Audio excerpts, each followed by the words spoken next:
Hey, what's going on, everybody? Welcome back to the channel. My name is Jacob Restituto, and I'm a musician from Northport, New York. And today we have the absolute pleasure of having Blü Eyes here on the channel. She is doing incredibly well with some incredible music, actually, and I'm really looking forward to chatting because, not gonna lie, I am quite the fan of her music.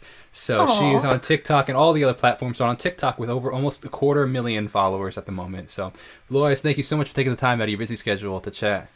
oh yeah, no problem. Thanks for having me. Absolutely, I'm looking forward to chatting. I've been actually following your music for I don't know. I found it on TikTok. It came in my algorithm a while ago, and I've been like, "Yo, this girl can stink and write, man. Your Oh, songwriting thanks. is phenomenal." Thank you so much. I really appreciate that. That's definitely my flag, my torch that I carry throughout my Absolutely, career is absolutely. writing. Yeah. So, for people that haven't discovered you or your music yet, can you give a little bit of backstory on who you are and your music? I mean, start as early as you'd like to in your music journey and just life Yeah. journey. Yeah, sure. I've been writing songs since I was a kid and found TikTok a couple years ago and or I guess almost 2 years ago now. And just started posting every day on there because I figured this is the thing to do, apparently. I had gone to music school and done the LA hustle, lived in LA for a little while and just wasn't really finding my way the way that I had wanted to. And I wasn't really, yeah, I just hadn't really found my way yet. And so then when TikTok came along, it was just like, you know what? And it was also pandemic. Pandemic, I swear, was like the best thing for my career because it just forced me to look inward and be like, okay, what do I actually care about writing about? What do I actually want to say? What do I want to do, regardless of whether or not it succeeds? What is important to me in terms of my art, in terms of what I am writing. And so just having that time to just sit down and create every day was so, so valuable for me. And so I used TikTok as kind of, I called it like my digital journal. So I was Mm. like, I'm just going to sit down and create every day. And I'm just going to post what I made because it's just like, here, I made this today. Here you go, world. This is what I did. And it just kind of, it also kept me accountable because it made me where sometimes I would otherwise set something down and be like, oh, I'll come back to this later. It made me be like, no, let me just finish it for the day, just get a little demo together so I can post it and then be done with it and move on to the next thing. And so I just did that for a while, for a month or two. And then I wrote this one little idea one day in December of 2020. I had been wrestling with the idea that I was noticing that the only days that I felt settled in myself and not anxious were the days where I was always working, and just kept my mind busy. If there was a day where I was sitting still, it was uncomfortable. And so I had this line that I'd written down in my notes. It was just the only days that I'm not stressed are the days I work myself to death and I'm too tired to feel anything else. And I just thought that was like cool. That's like seems honest and whatever. And so I wrote a little verse. I couldn't figure out what the chorus was going to do, and I was just like, I'll just post this. And then I was downstairs eating pizza with my parents, and I was like checking TikTok. I was like, there's like a lot of comments on this, and then long story short, like the video went viral, and that was like my first like viral video, and I gained so many followers from that video, and wound up putting the song out a few weeks later, and that song's called Stuck in My Head. And it's like still one of my most listened to songs. And yeah, just from there kept creating and just like finding other ways to tell my story, and yeah, and producing it all myself, and yeah, staying independent. Woo. Yeah, so I wanted to ask about that actually. Cool. I love that. First of all, congratulations. That's phenomenal. Thanks. Secondly, I want to give a little context in the sense of like your best performing song I just recently saw was had I think 8 million streams on it. So Yeah. that's pretty sick. Yeah, it is pretty sick. Secondly, staying Especially independent. when you're I love that. I think independent is the way to go, man, all the way. yeah. I love that. I think that's pretty amazing. Do you plan Yeah. on staying independent, or is that the plan for now, or what's the thoughts? It's a plan for now. I mean, obviously, if things kind of expand to the point where I need some extra help and wanting to elevate it more, then, if the right label comes along with the right deal, like sure. But I've, in terms of like where I'm at right now, I'm not desperate for a deal. I'm chilling. I like being able to control when my stuff comes out. I like being able to control what comes out. And I just like the flexibility, and it makes it more me too, and I just not having to answer to anybody really. I mean, the last couple songs I've been putting out with kind of like a distribution partner, so they're kind of helping me elevate the streaming this new material, just so it feels like there's less pressure on me, but they're not telling me what I can and can't put out. They're So saying, how does that work? Can okay, you elaborate on that? yeah, so the deal that I'm or the team that I'm working with right now, they're called Version 3, and they're awesome. But basically they're just there to like help elevate what I'm doing in the streaming world. That's like their expertise. And they help me with some social media strategy and stuff too, and they have connections at TikTok and all that. But their main, like, what they're really good at is like optimizing streaming and like, getting it out where it needs to be out. And yeah, so I basically just tell them like, this is the next song I want to put out, and they're like, cool, here we go. So what it's do they not do like with that? That's pretty interesting, actually. You sparked my interest. I'm super curious now. Oh yeah. So yeah, they just have a lot of relationships at the different DSPs at Apple Music and Spotify and Tidal and Amazon and all them, all the different DSPs, and they just talk about the music that's coming out. They call up those people, or they send out emails saying like, hey, this is coming next week. Would love to consider your consideration for whatever playlist that fits the vibe. So for me, it's like sad bops and like chill pop and stuff like that. But for other people, it could be like death metal, whatever. Like they have some clients that are like death metal. I think, or I don't know. I might be misspeaking here, but yeah. So they just kind of help get the word out on the industry side about upcoming releases for their. Yeah, that's pretty interesting. Yeah. So and then they take a percentage for what they do, which they very much earn because they bump the streams like a lot in their hustle to get it out there. So yeah, I mean, that has been a really great kind of like middle ground for me, where it feels like I'm not completely alone, just like on my own, uploading it to DistroKid and being like, let's hope that something works. And then, if TikTok is just not on my side, which it hasn't been the last few weeks, it doesn't feel like, oh no, like no one's going to hear the song because, there's other irons in the fire, so to speak. So that's why I hired them. And also I personally, I went through like a health crisis this year. And so I have been a lot more conscientious about, not taking on too much and wanting to, make sure that I'm like not overworking myself and all that. So I think that was like another big part of the reason I wanted some help.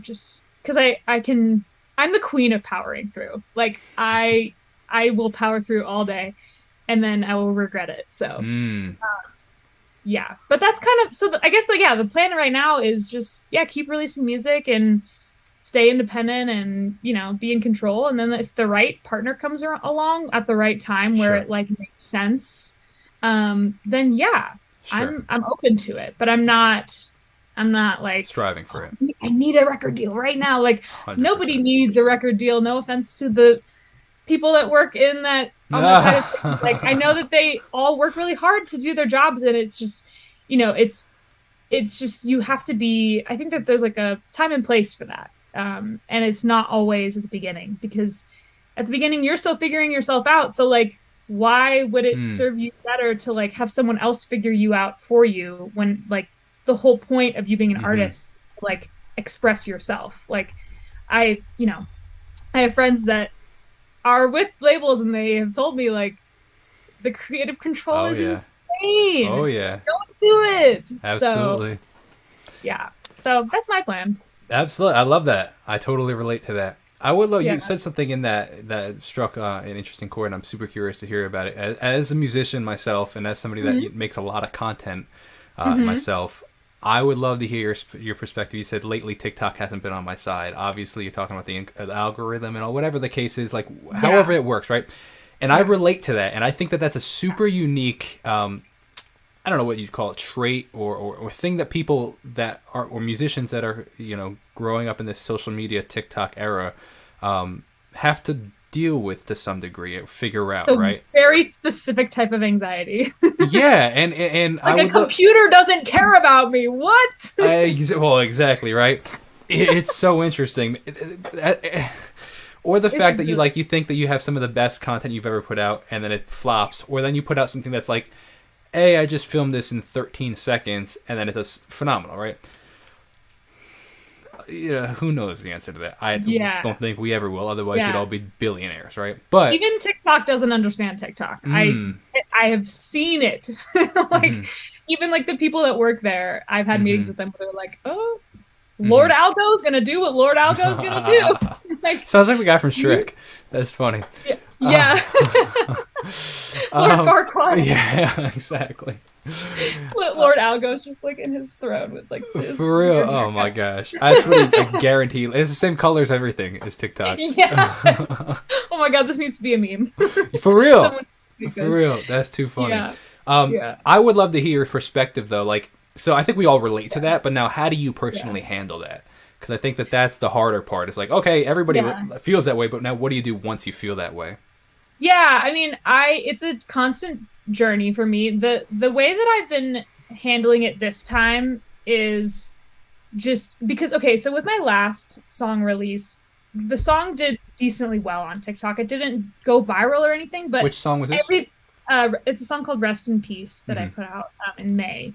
And I'm surprised because that song's a banger, man. That song is it's not really a banger. It's very slow, but it's very good. Yeah, no. Sorry. I'm saying that did do well on TikTok. Oh, okay. I'm sorry. I didn't understand that. Yeah. No, sorry. Okay, so that one did decently well. It like every time I posted a video, it got more than average views for me. And I was like, whoa, this is cool. This must mean the song is really good. And so I was kind of riding that wave, and it was like amazing. Like, whoa, this is so weird. Like, awesome. I haven't put out a song in like almost a year, and people care. This is great. And then with this last song that I just put out last week, called Wish We Never Happened, I've been posting it, and it just hasn't done anything. And I was like, okay, maybe it's the song, maybe it's, my content, whatever. And so I tried posting content for Rest in Peace again in the middle of that, just to try to shake things up. It also underperformed. So I was like, okay, clearly there's just like, I was on a good wave with that other song a couple months ago. I'm on a down wave right now. Inevitably, this is going to happen again at some point. So the way that I've been kind of telling myself that like, this is okay, all of this work that I'm spending on videos is not wasted, is that like, whenever that happens again, I'll just repost the content. That's cool. Like, just repost it when you're doing better. And then it'll have a second chance. And I've seen people doing this on TikTok, like literally reposting the same video, like in the same day with like different whatever, and having different varying results. So I think that that's the way that I've been dealing with it this time, is like, you know what? I'm spending all this effort on this now, and like, it is fun and cool. Obviously be more fun and more cool if like it went viral or it got like more than like 2,000 views. But I can always repost it later. And I think that's the beautiful thing about TikTok, is that like your songs are never like done, like any song could pick up at any time. 100%. Literally now until forever. Like, Running Up That Hill, perfect example. I was just about to bring that up. Absolutely. Who knows if, one of your tracks in 20 years, 30 years old could be that track. Exactly. It's featured in some show. Yeah. So like, not even, it could be like a song that I put out last year could pop off next year. Like we just don't know. So I think that that's the coolest thing about TikTok, is that people are always discovering new things, even if they're not actually new. It's new to them. So, there's also an amazing example of this too. With this was also due to a show thing, but do you know Orla Gartland? She's this awesome European singer-songwriter. She's so good, and she had a song in that show. Oh my God, I'm forgetting the name of it. Oh dear. It's a big Netflix show. She had a song in it called "Why Am I Like This," and oh my God, something with hearts.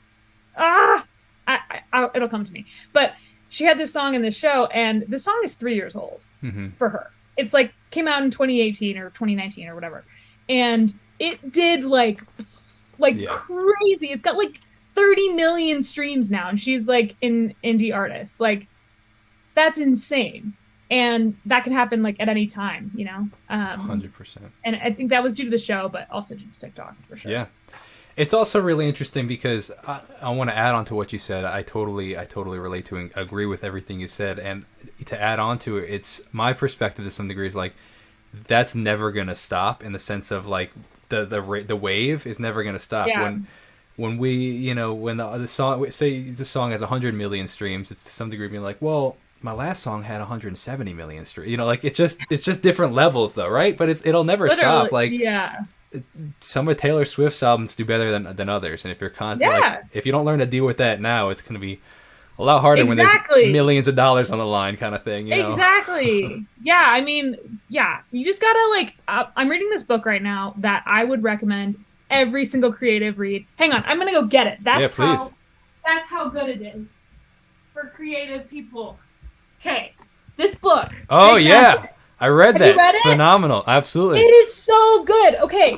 It just talks about how bullshit it is that we take our creativity so seriously. Just like, it's all about just make stuff. Make stuff and put it out there. Like, it doesn't matter. As long as you're expressing yourself and showing it to the world. Yeah. Once you put it out there, you are done with it. It is not yours anymore. You have done your job. Go move on to the next thing. Don't get hung up on how people interpret your work. The way that people interpret your work is none of your business. I actually heard a really interesting quote from Ed Sheeran recently about that. First of all, can you put that book back on the screen for a sec? Yeah, exactly. So we can see it. It's called Big Magic. Phenomenal book. Big Magic by Elizabeth Gilbert. So Read good. It. It's so fun, so light. So good. It is it's a light read for sure. Yeah. I heard a really interesting quote from Ed Sheeran. He was talking about like how the fact that he has these ideas of what he thinks his songs are about, or even before he releases songs or right after he releases them, he doesn't like talking about what they are. I apologize for my dog upstairs. That's okay. Because he has his perspective, but then you have his situation, millions of people that now have their perspectives. It turns into something completely different too. So it's very interesting interpretation of music like that. Yeah. Absolutely. And the more people that relate to different situations, like that's amazing, People can take what you have, and there are times too where I relate differently to the same song that I wrote. Oh, like 100%. Like I write it about a certain situation and then come back to it. Like I wrote this song, okay, I haven't put it out yet, but I wrote this song called I Don't Know What I'm Doing. It's really good. And the verse I'm pumped to hear it. It's really good. I haven't I just have to work on it. But the verse is like, my friends are all reaching out saying they're proud of everything I've done.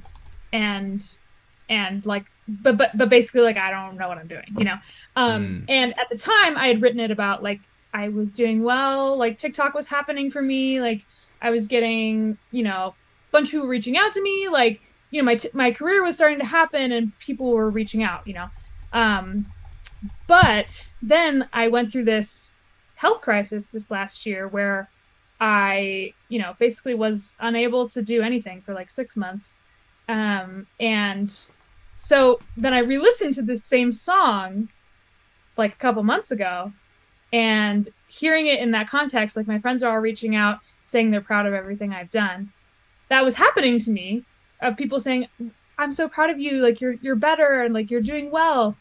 But I don't know what I'm doing. Like it just, I don't know, it's a completely different situation, but it hit me on the same level of like, whoa, like I totally deeply relate to that. But it was my own words. I don't know. It's just crazy how. Yeah, man. It can be reinterpreted. I've written songs before where it's like later in like years later, 5 years later, be like, oh my gosh, I didn't realize I felt that way, but I wrote that lyric, and now I actually feel that way, kind of thing. It's very interesting. Too, when you predict your own future, exactly. That's exactly. Oh, yeah, exactly.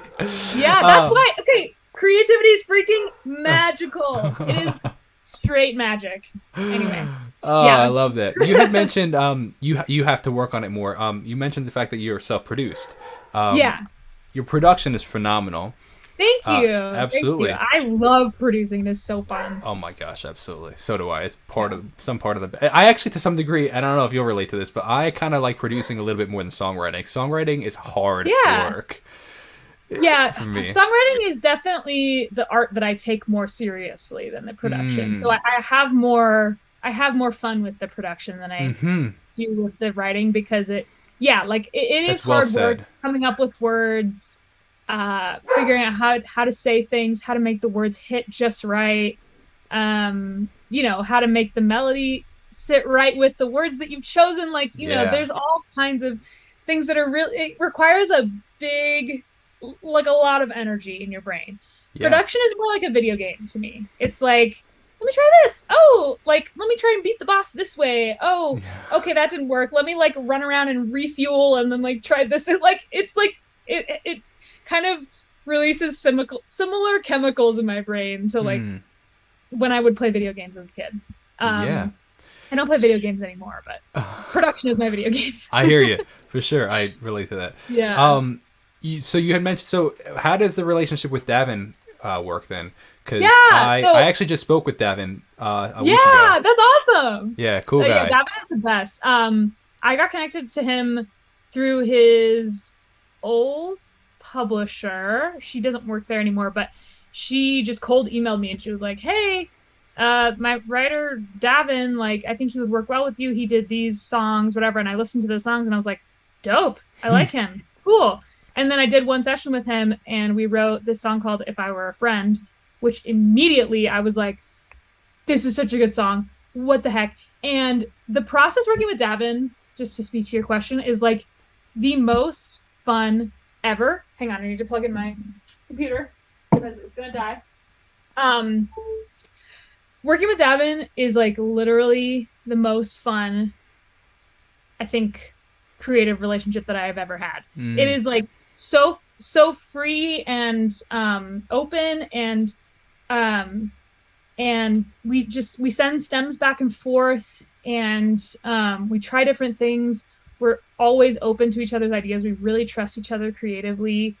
I freaking love Davin. I think he's brilliant, and I think he is so tuned in to what actually makes writing songs fun. Yeah. That he's not concerned about this isn't gonna people aren't gonna relate to this, blah blah blah. He's like, okay, what is just better? What makes it better? And and he takes himself seriously, but not too seriously. I don't know. I guess also to answer your question, before we were able to meet in person, when we wrote "If I Were a Friend," we wrote on Zoom. He had a guitar part that he recorded, sent it to me. I heard some drums in my head, so I built out the drums, I tracked the vocals, sent him a bounce, and then he was like, "Oh, I hear some stuff in the verse," and whatever. And then so he added some synths and harmonies and other drums, sent those stems back. So basically the way we work is I house the session, so I'm the master session keeper. And then we just send things back and forth, send stems. Oh, that's so cool, man. Yeah, that's a really cool way to produce. Yeah, it's right, super, I guess technically. Yeah. No, I don't know. I feel like we also intertwine production writing pretty heavily. When we work, it's okay, what chords are happening 100%. Here? What parts should we have? The but ups, now the downs, the quiet parts, the loud parts. Exactly. Yeah, and so now that we're able to meet in person, the way that we've been working is I go over to his house, we write an amazing song, we produce it as far as we can together in his studio. So we usually track vocals, guitar, piano, drums. Oh, we don't track drums, but program drums. Usually while we're writing, kind of doing all that stuff. And then I'll take it home, and then I've been the finisher. That's sick. Well, you definitely have the magic touch because it's sneaking phenomenal. Thanks. Legit. Yeah, no, Davin's. I can talk for an entire hour about how much I That's love cool. Ricky. Yeah, he's a He's cool just guy for sure. For so sure. cool and just so emotionally intelligent. Like Hmm. that's the thing about him that I just Hmm. find so cool. Yeah, Yeah. I love that. Very cool. To kind of sidestep now or continue along and talking about your songwriting, Yeah. I want to say how incredibly the word I want to use is transparent versus and raw. I guess is your Hmm. songwriting, and I think that it's incredibly. I've said the word relatable 1,000 times, but it's very relatable in the sense that man, one lyric stuck out to me so much. It said, "Be in the moment for just a moment because it always feels like I'm somewhere else instead." And I was Hmm. like, "Shoot!" That was like, oh my gosh! And it's very interesting because I've been trying to release a song a week for 2022. It Oh, hasn't. It damn. Look hasn't at you happened. It go. hasn't happened. It's been like I've Oh, probably okay. released like 14. Um, That's still well, incredible. Are you kidding? thank you, thank you, thank you. Everybody, give him a round of applause because that is a feat in itself. I Well, don't thank you. care who you are. That is a feat. Amazing. Part of the reason I want to do it is to get out of my own head, and it hasn't Yeah. worked as well because I have gotten in my own way to some degree. Like the point of it Gotcha. was to be like, no matter where the song is, it's going out kind of thing. To kind of break Right. the mentality of like, oh, it has to be perfect because Yeah. I've released tracks that I've worked on that have a hundred stems in them. And then they do okay, and then I've released ones that have 14 tracks on it, and they're like, people are like, oh, it's the best song you've ever. I'm like, oh, man, it took me 14 seconds to make this song. Like, what? I wrote my heart and soul into the other one, and then That's it's so interesting. like I'm just. So then that didn't really totally happen, but this year, Uh-huh. but the whole point of that story is, of the last three tracks that I've written, two of them have talked heavily on anxiety, Hmm. and I related to those lyrics so much because I just felt like there was such parallels between what you were writing Hmm. about and what I was writing about. I was like, man, like I felt like I was like, I feel like I wrote that song, man. Everything she's saying is like right in my. I was like, geez, man, I relate to that. So I wanted to give you the Damn. proper kudos for that because it was really, really well written. I think that's partly why Thank so many you. people, in addition to the talent and the songwriting, I think that's partly why people relate to it so much is the fact that like, oh my, anybody could have, say that they wrote the song because it's so real to them. Yeah. That's the thing and that song too, like I was like scared to like let my parents hear it or let my boyfriend hear it or, because I didn't want them to worry about me, but I felt like this is like real to me. So I think that's another thing that TikTok has afforded me is just like this kind of intermittent place between releasing a song and like writing it. Hmm. Because there's the moment when you write it and you're like, "Whoa, I feel this." And then when it comes to like actually like releasing it, that's like, everybody that you know is going to hear it and maybe some people that you don't know. Hopefully it blows up, whatever. But there's like this in between stage where you're like, I'm not sure if I want everyone to hear it. And but TikTok affords you that space to be like, let me just like put this out here and like see if it's even like if this vulnerability is worth like Yeah, yeah, taking farther. yeah. That's um funny. and so Oh like man. yeah, and like it kind of like allows you to see like, do people actually relate to this or is this just me? And Is it worth um me bearing my soul like this for? exactly like That's so I don't interesting. know, it Yeah, I just hear like you. I hear and you. it kind of, I don't know, for me it gives me like a little bit more courage when I post something on TikTok, even if I see like 5 comments that are like, oh my god, Mm-hmm. Spotify now, like Mm-hmm. even if it's only 5 people, like I know that those 5 people are gonna listen to it and gonna hype me up when it comes Mm-hmm. out. So that gives me that little extra boost of Yeah. confidence to be like, okay, cool, Yeah. let's do it. Yeah. Because it's a lot of effort to make content for a song and make the cover art the way you want it, and make sure everything's all set to go. Make a video if you're gonna do that. Like it's a lot of energy. So I don't know. I think I love TikTok in that way because it allows you to kind of do like a trial run of like, how does this feel to like put it out for the world to hear? Yeah, for sure. And if it feels good, then go full ham. Why Yeah. not? So you'd mentioned friends and family, and I'm super curious to hear the friends and family perspective of now versus when you first started and first decided to be a musician. I mean, my parents and my family have always been just full send supportive, like insanely supportive. So I'm very, very lucky in that.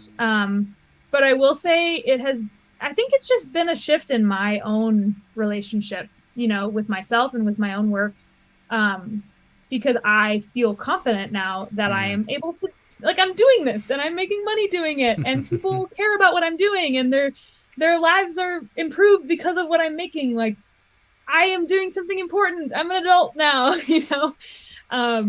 Whereas before, I think I was maybe kind of looking to my parents and friends for like advice more, and like, what should I do? What should I like? Is this song good? Is this song bad? Whereas now I feel like I trust my gut more than anyone in the world. Like, even if everyone tells me this version of the song is better, if my gut says it's not right, I listen to that and I try it a different way.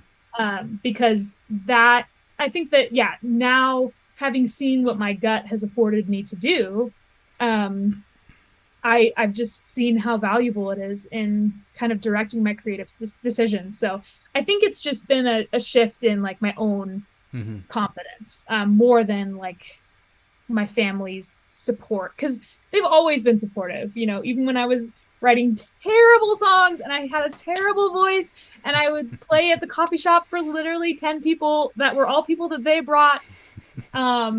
Like, they've always been there. Oh, so man. I've been very lucky.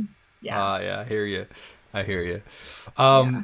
You had mentioned, so is this your full-time job at this point? Yeah. I'm very lucky. Yeah, absolutely. It is an incredible blessing to say that. So many people, I don't know if you relate to this, but at least myself, I find that sometimes I can get frustrated that, I'm not where I want to go as fast as I want to be there, right? Of course. But it's, I guarantee you, like, even Taylor Swift feels that way. Well, exactly. And so that's why I try to, as hard as I can, nip that in the butt now, because it'll never go away. Right. When you're, like I said, you start at 1,000 monthly listeners, and then you go to 10,000, and you're at 100,000. You're like, oh well, you forget that not too long ago you had 1,000, but you're looking for that million. And when you have 10 million, you're looking for that 20. It's like there's always something else that you could do, right? So learning to be content with what you have. Yeah. Where was I going with that? Full-time job. So like the gratitude of where we are, like in the sense that we can say that this is our full-time job, that there are so many artists out there that have to work a 9 to 5 and then try to work on music on the sidelines, or it is an incredible blessing, and it probably to some degree affects the quality of work. That there's a lot more flexibility and freedom in how we spend our time, right? Yeah, there's more time to be afforded to, like, let me take a day off and go live a little bit so that I can have something to talk about. That was exactly my next. So I wanted to know what the typical day-to-day as a creative looks like for you. Yeah, I sleep in till probably like 9 or 10 these days. I didn't used to be like that, but I need a lot of sleep, and I've just accepted it. I wake up. I usually go for a morning walk. When I'm in LA, I go walk and get coffee. I just sit at the coffee shop and kind of like be around the people without interacting with them, if that makes sense. Usually at the coffee shop, I'll do some emails or something on my phone, just kind of like, or like I'll edit a TikTok or something, or just, I don't know, just kind of take in the energy around me. And then, depending on what is on the docket, like if it's, it depends, like I'm not doing all of these things in one day. But I will so then I'll come back and I'll either, work on the production of something, or I'll make some content, or those are probably the two main things. And or I'll have like a writing session. So I'll do one of those three things for, from like noon till 7 p.m. or so. And then sometimes I'll do a live stream in the evening. So if I'm like releasing a song soon, I'll do a little like 30-minute live stream. I'll have dinner with my boyfriend, and then we'll usually like watch something, or if I'm really in the zone, then I'll work until like 10 p.m. and then I go to bed. So you're getting like 10 11 hours of sleep a night, huh? Yeah, I sleep a ridiculous amount. Hey, you know Yeah. what? To each their. My wife is like that. My wife can sleep forever. She Yeah. loves sleep. I mean, like again, like I had some health issues this Sure. year, and it was one of the things that I needed a lot of, and I had some insomnia issues for a little bit, and so I wasn't able to get as much sleep as I wanted. So just I've just continued to let myself sleep in because I know that if I don't, if I wake up and then I'm tired, then my whole day I'm cranky and I'm not as productive. So I'm like, why would I force myself to work when it's not going to be as high quality work? If I could just sleep one more hour, then I'll wake up and I'll do 5 hours of quality work instead of Mm. 8 hours of like, I'm Mm-hmm. a zombie, you know?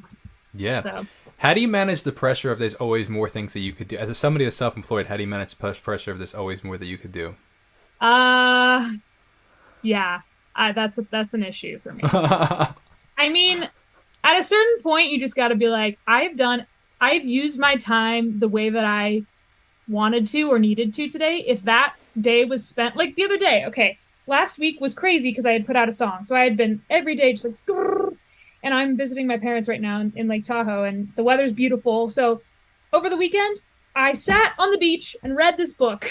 Like that is all I did. Saturday and Sunday all day. And that is what I deserved and needed to do. So like I could have spent those days like making more content or whatever, but like I needed a little reset Mm-hmm. in my brain. So I think that, you know, acknowledging that those times are just as important as the work is a really important thing because if you're not feeling sound in your mind, you're not going to be doing like you're going to be doing a hamster wheel situation. You're going to be like moving a lot. Momentum doesn't necessarily equal progress, though. Mm-hmm.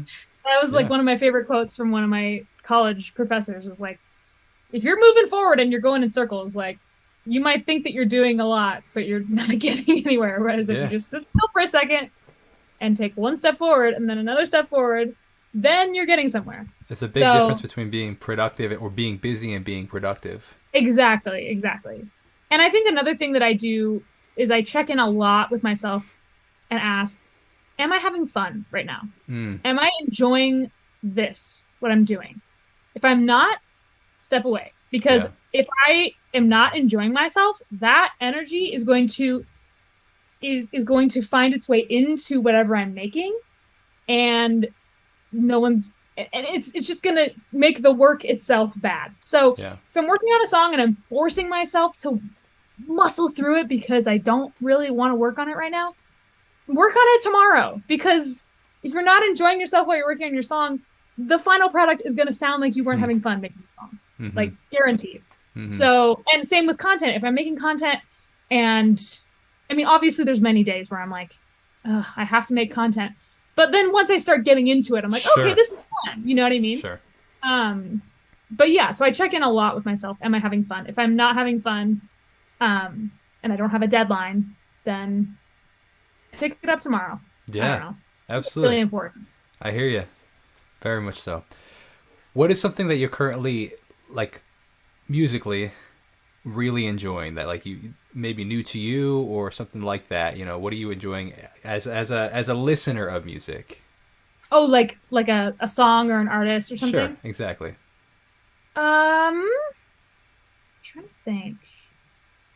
I mean, I have been a Holly Humberstone stan since her first song came out. Every single time I listen to any of her music, I'm like just fully obsessed. I just go into obsession mode. I'm like, I must make something exactly like this. It is so good. I also really love the new Muna album.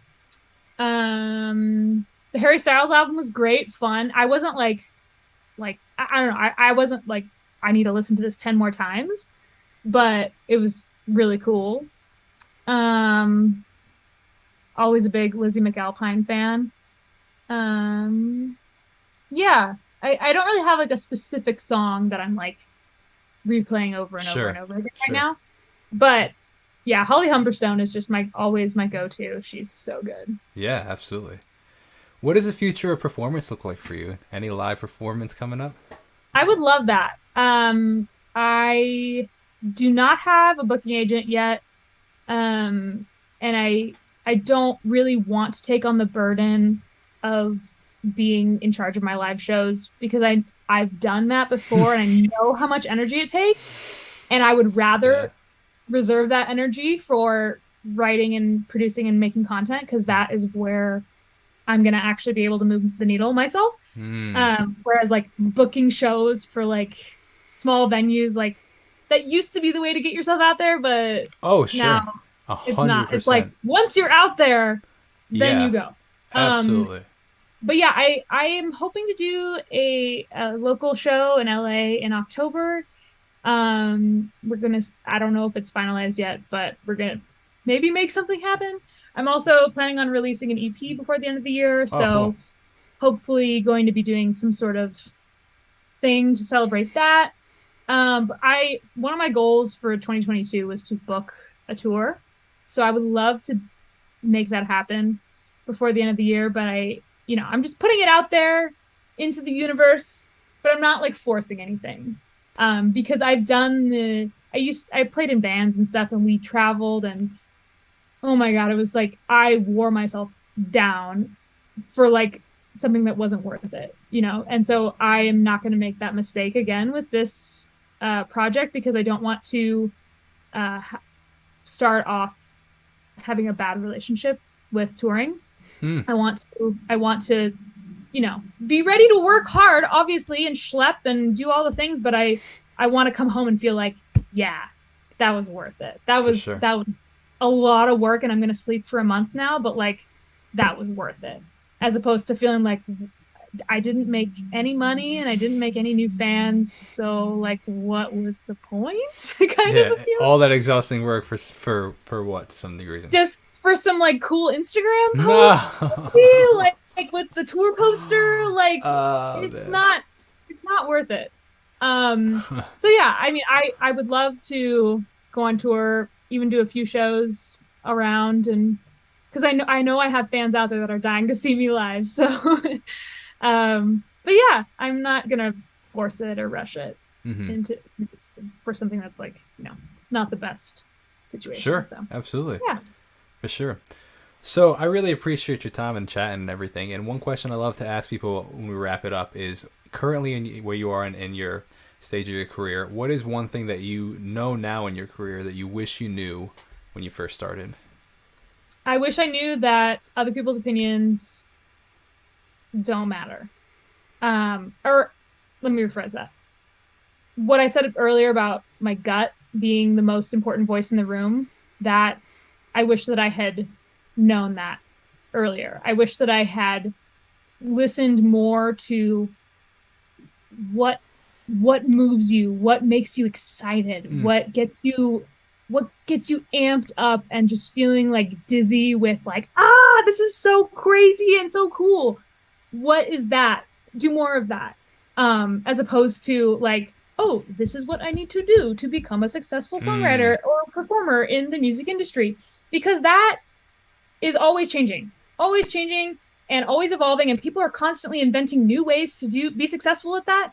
And that Hmm. new person that's inventing a new way to be successful at it could be you. So if you have a way of doing things that works for you, that gets you excited and gets you making stuff and putting it out, keep doing it, because like that is just the fastest way to success, in my opinion. It's just listen to your gut, listen to what you actually care about, what you actually want to say, what you actually want to write about, not what you think is going to get you to blow up. That makes Mm. sense. Absolutely, because then you're always going to be chasing that after the fact. Chasing the Yeah. views is an impossible game. It's an exhausting game. Yeah. And like, even if you succeed at it, then you're like, okay, I don't feel that great, you know? Exactly. You have all these views for something you're not super happy about, Yeah. or So yeah, streams. I think I wish that I had become more in tune with like my intuition and my things that I actually care about sooner, as opposed to kind of like chasing what other people told me was important and what other people cared about. Um, yeah, just refining your intuition, refining your taste. Um, I think another thing that's I wish that I had known sooner is like your taste, your opinions are what make you valuable as an artist, period. Like, what you think is cool, that is what makes you an artist. So, like, have opinions. Like, say that you think something is cool. Say you think something, you don't understand why people think this is cool. Like, I don't know. I went through music school and people were like, yeah, this song is so rad. And I was like, yeah, totally. And like, I didn't get why. Was it like classical music school or was it like modern music school? Like modern music school. But you know, so like everyone was like in bands together and stuff. And yeah, it's just like, you know, have opinions. Yeah. Be like, I don't get why, like, I don't think that that's interesting. Yeah. And that's fine. Yeah. You know, everyone's entitled to have an opinion, and those opinions are what make you an artist and what make you valuable, what make people want to work with you is because you have those opinions. Absolutely. So, that's another thing. Very wise words of kind of wisdom. a complex idea, but it's like, I don't know. I'm such a people pleaser. So all I wanted to do growing up was like, oh, okay, you want me to do that? Okay, I'll do that. Oh, you want me to do that? Okay, I'll do that. As opposed to being like, okay, what do I want to do? So absolutely. Well, I really appreciate your time and really appreciate all your insight. I know that there was a lot of really great wisdom, nuggets of wisdom in there. So I appreciate it. If you could hang out for 2 more seconds, I want to thank every single person that watched this video or listened to it, however you ended up hearing the content. I appreciate you. Thank you so much. You guys are the true one. Yeah, for real. So all of Blü Eyes' how do you... Yeah. All of the music and content from Blü Eyes will be in the description below, so go check that out 100%. Thank you so much for watching. The best way to support this channel is checking out my own original music. Consider subscribing. Have a wonderful rest of your day. God bless and peace out.